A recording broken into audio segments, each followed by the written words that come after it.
તો આજે હતી ધૂળેટી એટલે આ ઝીણી ઝીણી પડતા મને રોળવા આવીને મેં ડબલું તૈયાર રાખ્યું હતું રંગનું, એટલે મને કઈ રોળ વેચ્યા નહીં. અને આ જો ઘડીએ ઘડીએ ડોકાશા ખાય છે મને રોળવા, નાને જો કેવો કાળો મસ્કી દીધો. જય ઠાકર મારા મિત્રો, આ સો નીકળી જાય આપણે બકરા સરાવવા માટે.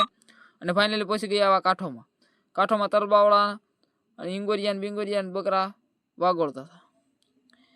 આવું બધું ખાતા હતા ને આપણે આવી ગયા બોવડીવાળામાં. બોવડી કાપીને ખવડાવી દીધી અને આપણે બોર ખાતા 12 વાગ્યા નીકળી ગયા આપણે ધીમે ધીમે એવેડા તરફ. ફાઇનલી પહોંચી ગયા એવેડે બકરાને પાણી પાવા માટે, બકરાને પાણી પાઈને નીકળી ગયા પાછા આપણે બકરા બેહારવા માટે.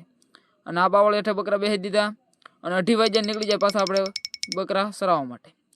ફાઇનલી પહોંચી ગયા કપાસવાડામાં. 8-10 વીઘાનું કપાસવાડું હતું, લીલું કાસ.